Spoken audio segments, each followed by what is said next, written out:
welcome to the ICT Pulse podcast. I'm Michelle Marius, your host and the editor and publisher of ICT Pulse, the online platform where we discuss ICT issues from a Caribbean perspective. Over the past 11 months, we have sought to examine the future of work from different perspectives, such as the employers, the regional examining body, CXC, Caribbean Examination Council, the outsourcing industry, and even with regard to economics and trade. This will be our final episode on the topic for 2020. And today we'll be discussing the future of work through the lens of education, but more specifically, universities and tertiary level institutions. To that end, we are delighted to be joined by Dr. Maurice McNaughton, the Director of the Center of Excellence for IT-Enabled Business and Innovation at the Mona School of Business and Management, which is at the university campus of the University of the West Indies in Jamaica. Dr. McNaughton is no stranger to the podcast. On his last visit, we discussed open data in the Caribbean, and the episode will be linked in our show notes.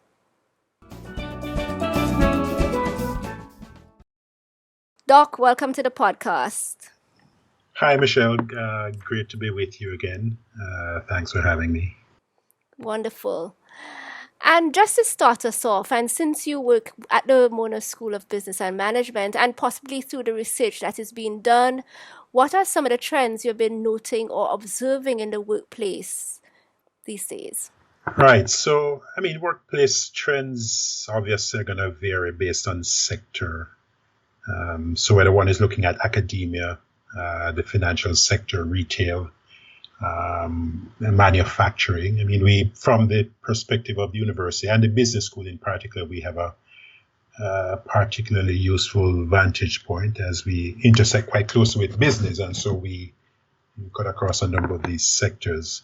It would also vary based on the level of worker, but I would say unquestionably there are some distinctive trends that cut across sector and level.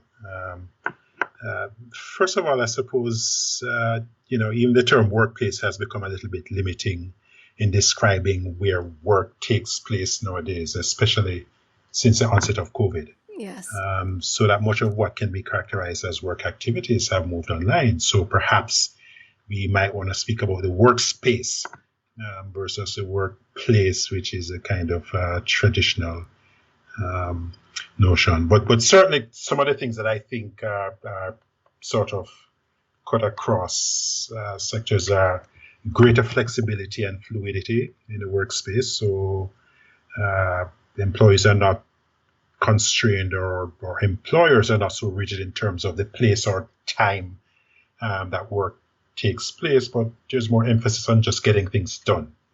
So there are more and more persons that are into flexi work and working when, how, and where is most effective for them to get things done. So I think that is one characteristic of the emerging workspace. I think also as a greater proportion of the workforce is increasingly comprised of millennials, you're finding a greater reliance on digital tools and competencies. So there's a lot more collaborative work online, virtual meetings. Social media has gained far more legitimacy as a channel of engagement for employees, for customers, and for us, for students. And things like digital self-service increasingly characterize the new workspace, and given the character of the millennial workers, so that I would say this workspace has a lot more digital interaction and engagement, and hence it does underscore the critical importance of digital competencies and proficiency with digital tools, in particular a degree of comfort with data. Those have become essential workplace or workspace competencies at every level. So for me, those are kind of some of the key elements that I would say cut across all sort of workspaces as they're evolving today, and certainly those being accelerated by the COVID-19 pandemic.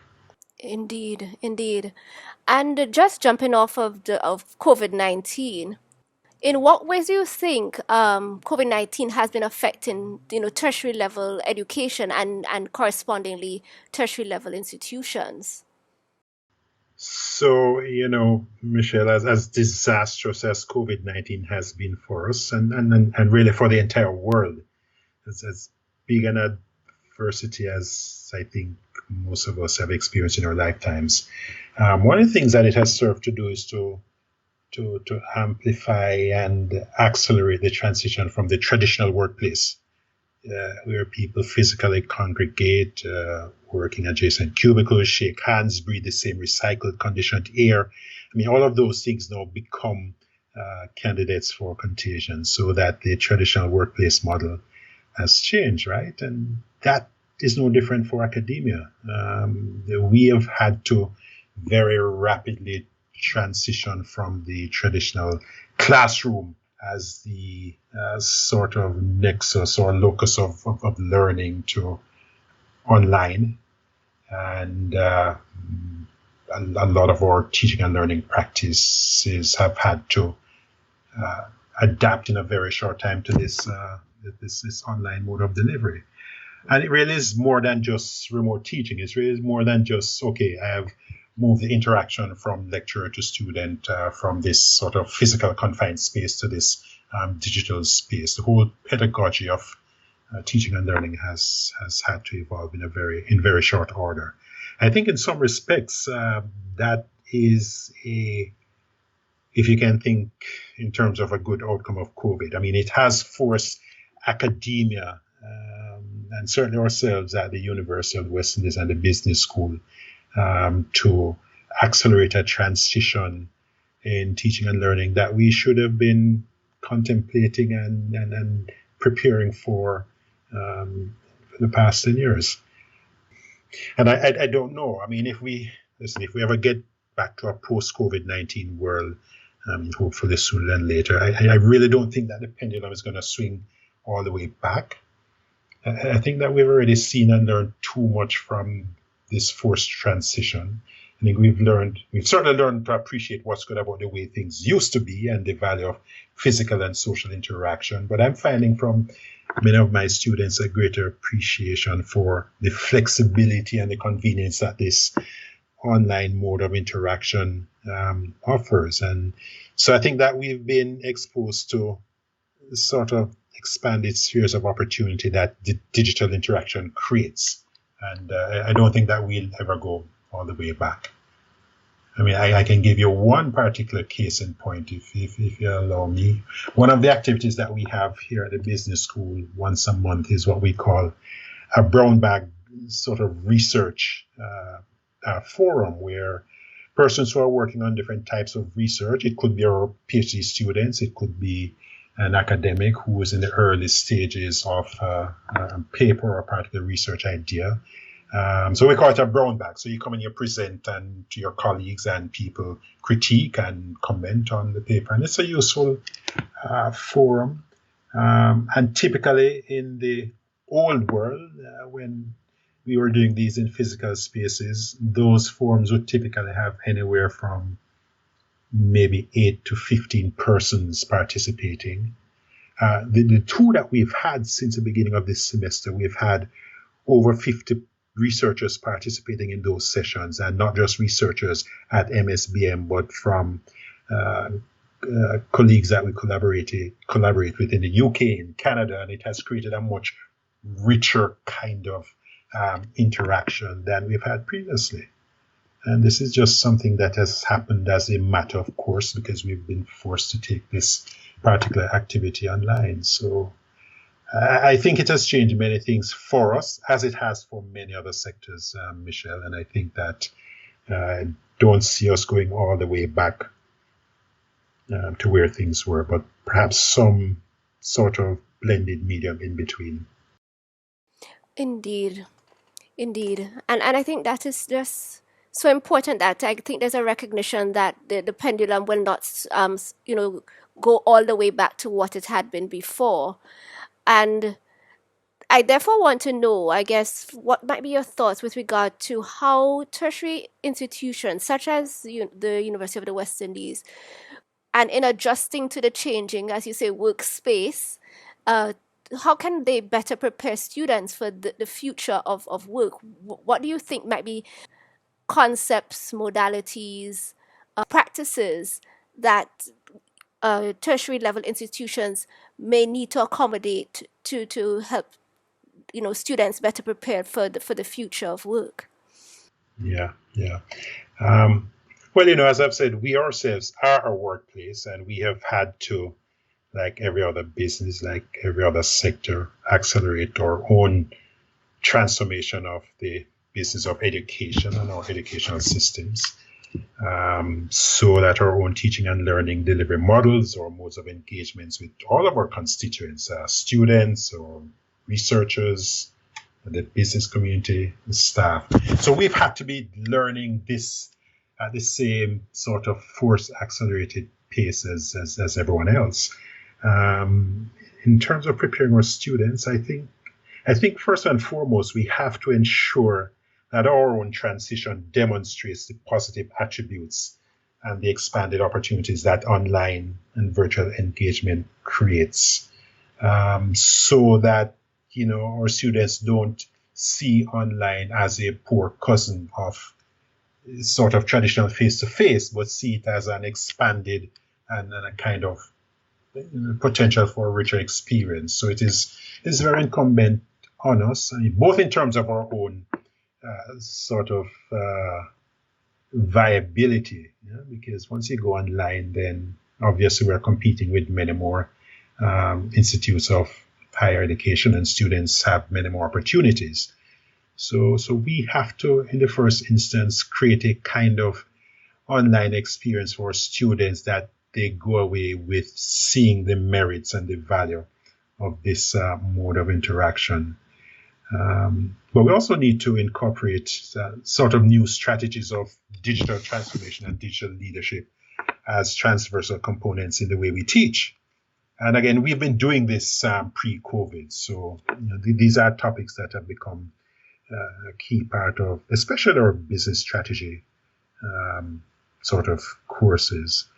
But, in every functional discipline, from marketing to finance, to HR, to entrepreneurship, we have to be conditioning our students, both in a formal sort of curricular way, but also just in the way we engage, for them to be better prepared to embrace this new normal, this new medium, and to be more effective once they are back in the workplace.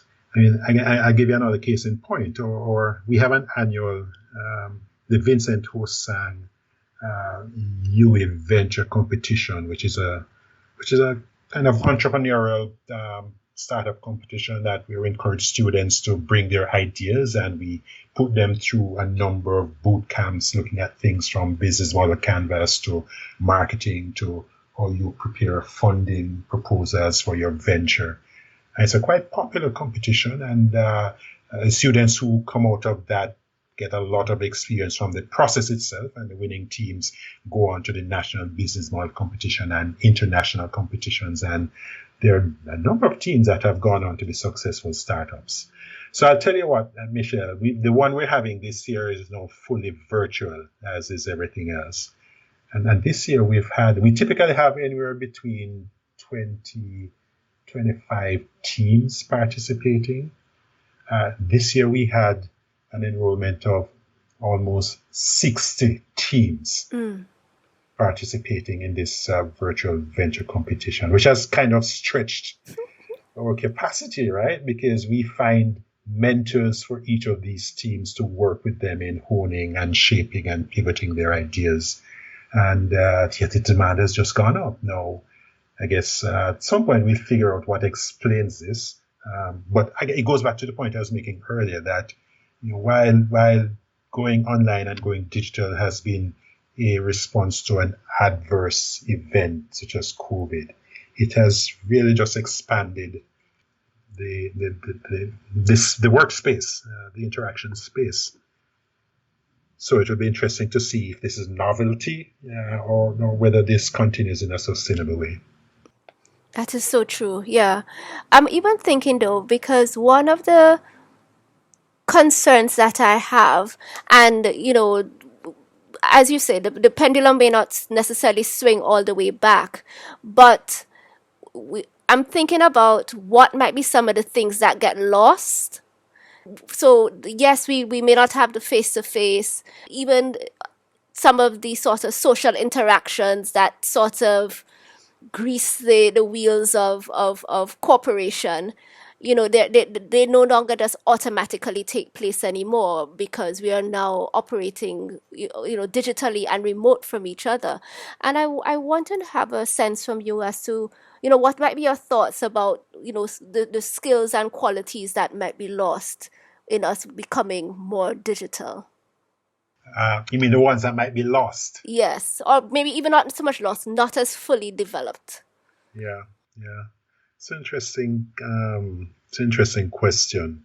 One of the things that we have been actively doing, and again, this preceded COVID, but has become perhaps even more important, is, and I think you had a quite interesting discussion with one of our partners, David Suter from Slashroots, Yes. quite recently. So we talk about the Caribbean School of Data and the need and the urgency of building digital competencies amongst our young people. And the interesting thing, when we think about digital competencies, and we use a broad UNESCO digital literacy framework to sort of inform the way we design these interventions, these digital literacy and data skills training programs. And it actually speaks to digital competencies as not just simply the ability to use digital tools, such as computers and mobile devices and the internet, but it speaks to a broad set of competencies that go from data and information literacy all the way to communication skills and the ability to use these digital tools to interact in online communities, whether it's social media or discussion forums. It talks about skills such as critical thinking and problem solving, how to be safe in an online environment and protect and preserve one's digital identity. And there are a couple of others. So that the idea of being digitally competent and having digital skills does not mean that we're going to allow other transversal skills, such as the ability to communicate, to become sort of diminished. But they're all important. I would suggest to you, for instance, that in a face-to-face setting where you have the opportunity for visual cues and so forth, a lot more naturalness to communications. In an online world, you have to actually be quite skillful to communicate well, because you don't have the benefit of those kinds of sort of physical cues. I mean, that's one school of thought. The other thing that you have to learn is to be efficient in the way you communicate, because mediums like Twitter and other sort of more popular online social media channels leave you with less room. You have to be less verbose and get your message across quite quickly. And in that online world, people's attention span has also diminished considerably. So that communication actually becomes a quite important skill. And so we believe that as part of building digital skills and digital competencies, we have to actually emphasize those softer transversal skills rather than allowing them to in a sense, recede because everything is now online. So, I mean, some of the stereotypes of people online being nerds and losing their social skills, I suppose there's some truth to that, but in a very systematic formal way, as we look at digital capacity building, we have to ensure that those things are part of a holistic approach to digital competencies. Yes. And I think, though, that for people losing their digital skill, losing like their softer skills, their transversal skills, as you're saying, that may happen to you and me, who probably operated without, computers and the internet to some degree, and so understand what those skills entail, and maybe to some degree have developed them. Yes, they might be eroding now because one is operating more remotely, but I think for those who are coming up, so students and I guess upcoming generations who may no longer have had that exposure, it is entirely possible that some of these skills will have to be taught, and not necessarily just things that you will sort of pick up due to your environment and just interacting with others. So that I think is going to be interesting to see how that evolves, and the extent to which it's considered important going forward, and what measures we put in place as a society to ensure that they are addressed. Yeah, no, yeah, absolutely. And I think that we have to be, as you say, as a society, we have to be very deliberate about this. We can't just assume that people, okay, they're online, they have a mobile device. I mean, even our kids now that are forced into this online medium and are now doing online school. I mean, we can't just assume that they are naturally functioning well because they are millennials and they're used to these devices. Some of these have to be taught skills. Yes. And, there's an interesting term that I see emerging out of UNESCO as we look at sort of formalizing digital capacity building as a critical part of the Sustainable Development Goal number 4, right? Mm. And they use this term. Called what is it? Digital skills poverty. And the idea is that people who lack the full spectrum of digital skills, as I've defined them, are going to be the new poor, right? And people who lack are going to be people who lack the ability to create, possess, and manage digital information capital. If we think of digital assets, such as data as the new sources of wealth, then if you don't have the skills to engage with and manage and create that kind of capital, then you're going to be the new poor. And it therefore leads to again, your reduced social potential. I mean, back when I grew up, I wouldn't even say we, right? Because you're much younger than I am. But sort of back when I grew up, the sources of wealth were where you were born. I mean, what part of society you were, whether you had wealth in your family before, or perhaps what social strata you come from. Now, the new sources of wealth are a function of your capacity to function well in a digital environment. And so digital skills poverty leads to a reduced social potential that could lead to the diminishing of your rights and opportunities because society has moved on and expects these kinds of capabilities. And so your inability to generate what they refer to as digital information capital because you lack digital skills, it restricts you to the role of a consumer. And so, again, you fail to grasp the opportunities to become one of the haves because you're only consuming, and you become vulnerable to fake news and cyber crime. And so it's Michelle, it's a whole new world. And again, we have to be very deliberate about the kind of skills that we are embedding in our primary education or secondary education, in the vocational space where we situate something like the Caribbean School of Data, and in higher education, so that we are preparing our students, we are preparing our citizens to be competitive in the new workplace. Yes, absolutely. And in just talking about skills, and I think we recognize that digital skills poverty is going to be a challenge and something that, as you say, countries need to be very intentional about. But I also have to, ask about the skills gap, whether or not we think about it as digital skills or just skills in general, where we, across the region, we have very skilled people, but also unskilled and semi-skilled persons. And I think one of the perennial fears that we have in the region is the skills gap widening, the digital divide widening as well. And, do you think that we might be able to prevent that gap from widening? I, you know, I think we can, and again, it's going to take very conscious, deliberate efforts. I mean, you use the term intentional, which is probably a better word, at all levels of society, the public sector, the government, the level of policy and legislation, at the level of our educational systems. You know, so it's a funny thing about the Caribbean, and in this day and age, we have no excuse for it, but I've seen references in the literature to the Caribbean being characterized as data poor. Yes. And so I'm not now talking about digital skills poverty at the level of the individual.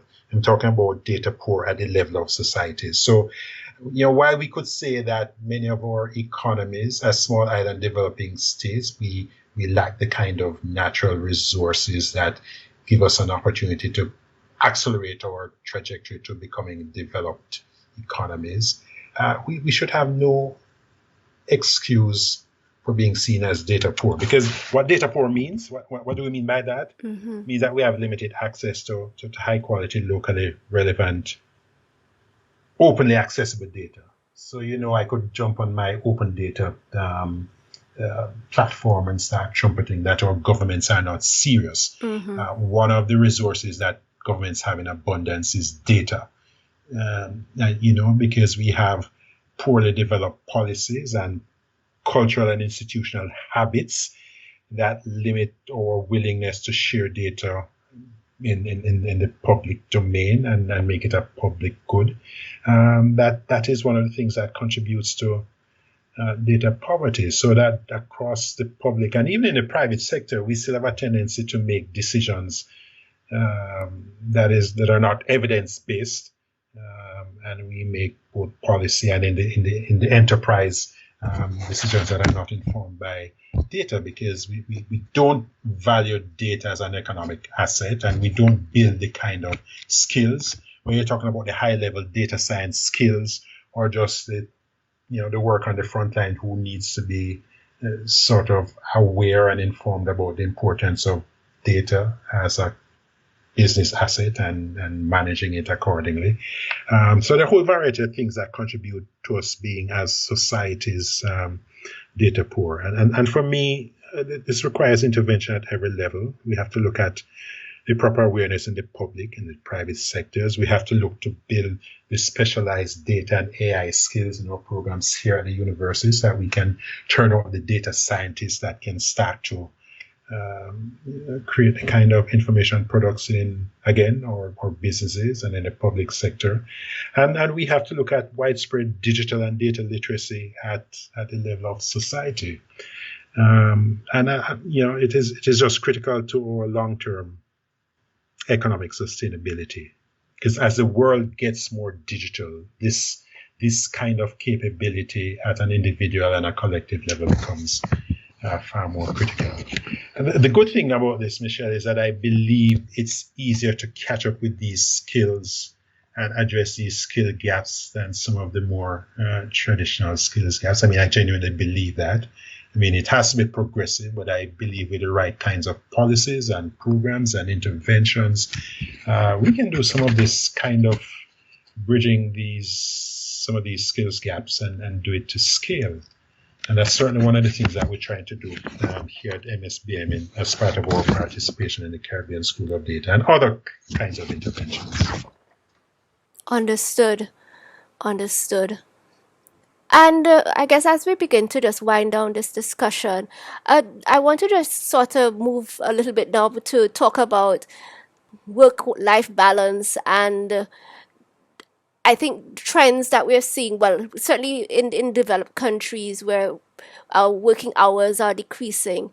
And just to get your thoughts about it, I guess with regard to work-life balance, I think certainly for many of us, at least this year, I think we have found that we're probably working longer because when we're working remotely, there's not a sort of clear-cut transition from what might be, our workplace to our home. And so we probably are, working from early in the morning till late at night. And the boundaries that probably would have traditionally exist are beginning to erode. However, among the Generation Z, you probably find that there is a greater focus on work-life balance and quality of life. What are your thoughts about that, and how do you think career and workplaces in particular might be affected? Yeah, no, you speak about what do we call it now? Death by Zoom.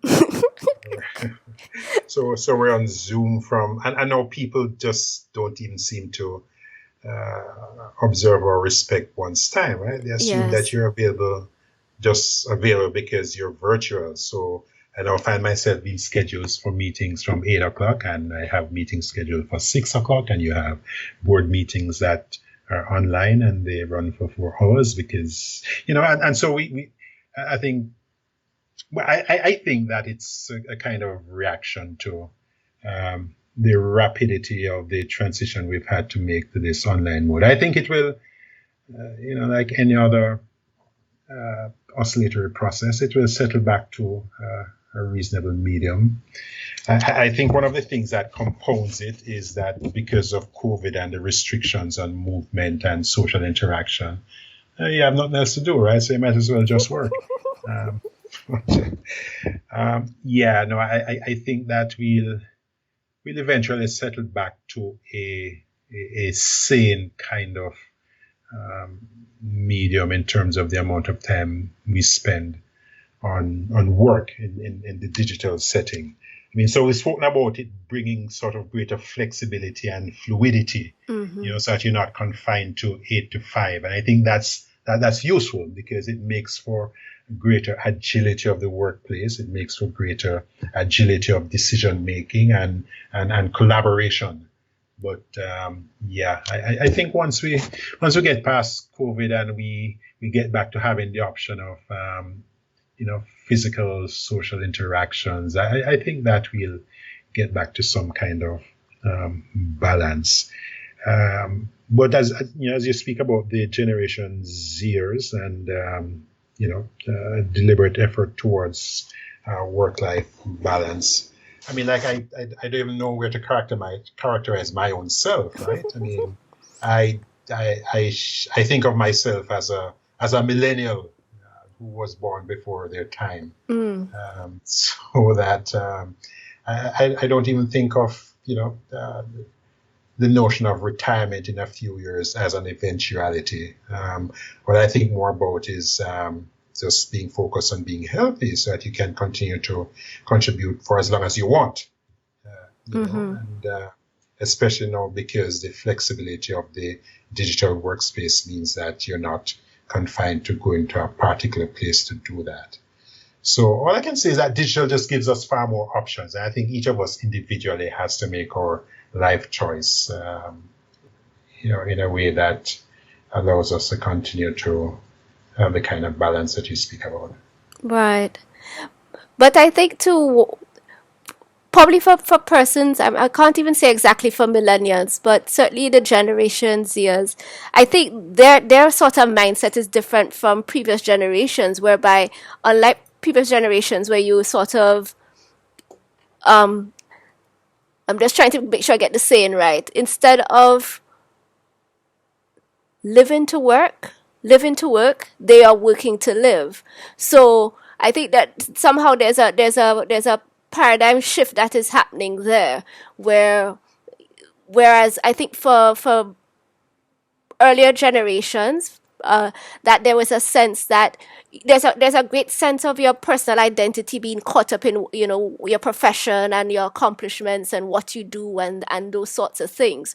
Whereas I think what is coming up, at least starting from the Gen Z, is that it's probably not as important, I will say it like that, or it's not as prominent in how they see themselves as, or even if it is, they're putting a greater priority on all of the other aspects of their life and not necessarily primarily work. Yeah, no, I absolutely agree. And again, I guess as someone who has straddled both of the eras that you speak to, so I would have started my professional career in an environment when you would go to a company and you work for 30 years. and your goal is to rise as high as you can, contribute as much as you can, and then you'll get a good retirement, and then that's when you start to enjoy life, right? And so those kind of long-term careers, and I know I see my kids, for instance, they're in the world of work, but I mean the idea that you're going to work for a company for 10 or 20 years seems very alien to them. Yes. They are defining their careers based on a sense of fulfillment and what they want to accomplish and so forth. So you're right, it's a very different kind of philosophy of what work means and what role work plays in your life. What I would say about today is that, yes, like for me, and I suppose there's a certain personal bias to saying so, but 60 is no longer the age at which you're getting ready for retirement. For me, 60 is a new 30. And I'm just getting ready to say, well, what do I do for the other half of my life? Yes. Because again, as long as you're healthy and you have your faculties about you, there are still so many opportunities. So they're far more, I think. And again, the digital workspace enables those kinds of continuous opportunities to interact and engage and contribute to society. Let's not call it work. Let's just call it your contribution to society. So I think in that regard, digital gives us many more options, even when you go beyond what the traditional workplace and work practices might have considered the period when you should be contributing to the workplace. So it's quite interesting to think about. Yes. And even this whole concept of, I guess, retirement, and I'm sort of doing air quotes as I say it, because I think, as you say, people are living longer, we are healthier, and persons might say, well, you have these very experienced individuals who are happy to work, they are able to work, and so we'll keep them in the workforce for as long as they are able. But I also wonder then, in terms of the implications to our economies and the workplace, from the perspective that you also have new crops of new people entering the workforce as well, and the extent to which they can be accommodated. I've been trying to just sort of wrap my head around that. What are your thoughts? Yeah, I mean, I don't necessarily think of persons who are, at 60 and beyond, just necessarily holding down a place in the workplace that someone else that is younger could potentially take up. I think of them as being in a position where they can explore the opportunities. I keep reminding my wife that, as the myth would have it, Colonel Sanders started KFC at 65, right? So life can begin at 65. But again, there's so much entrepreneurial opportunities, and again, the digital space just expands one's horizons and opportunities to interact. I mean, as you would know, through the Caribbean Open Institute, I'm part of a global network called Open Data for Development, and we get involved in many sort of global programs of interaction. So one's sphere of opportunities are broadly expanded. So it's not confined to the traditional workplace, and it's not a finite number of spaces where, okay, we need to move out the older ones so we can bring in the younger ones. I think that the borders and the boundaries within which we contemplate the notion of work is so broadly expanded, Michelle, that's not something that I think we need to concern ourselves about, either individually or as a society. Okay.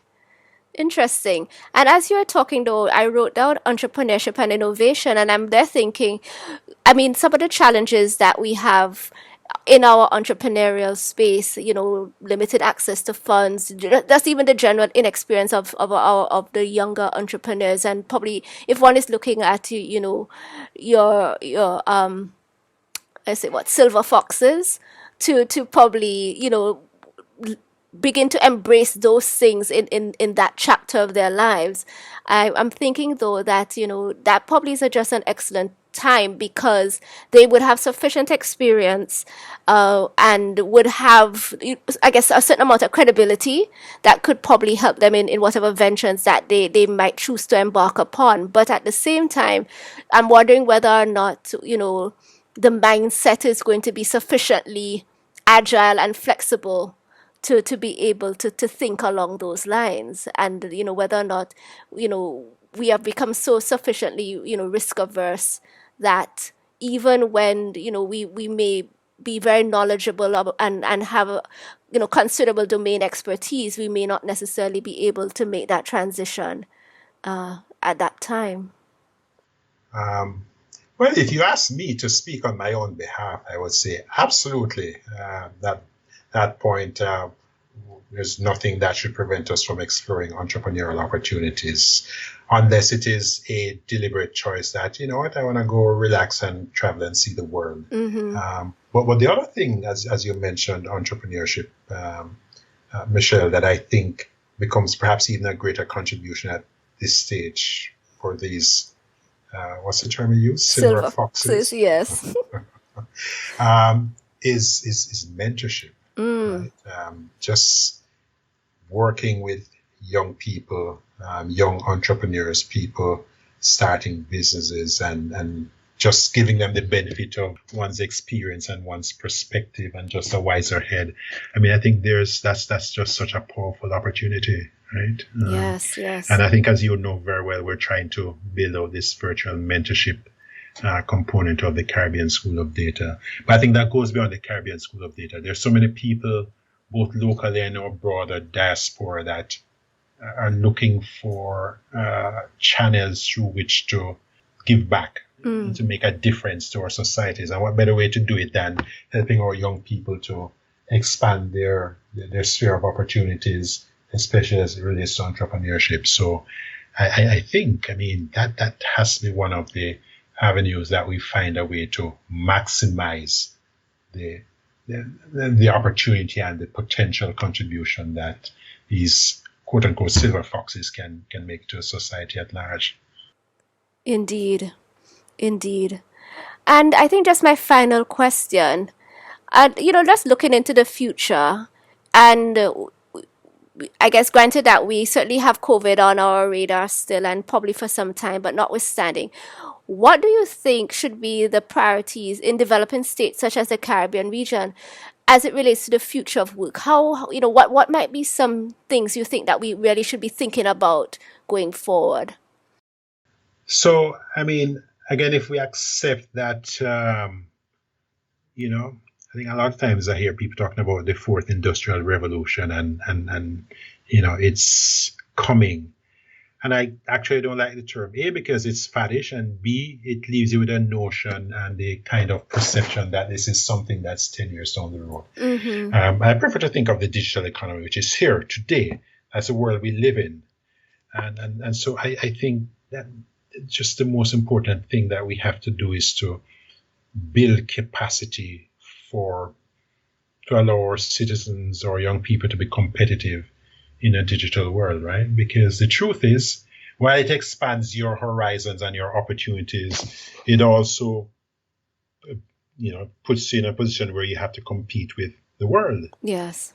So, one of the things, and people like to talk about the gig economy and the fact that the world of work has now become this free market system where, global organizations, whether they're Uber or Airbnb, engage with the independent individual worker on these kind of contingent work arrangements, and that's the future of work. Well, I don't know if that is. It certainly is a dominant model today. If you look at things like Uber and Airbnb and other sort of platform business models, but I think one of the realities, is that our workforce has to be digitally competitive. Mm.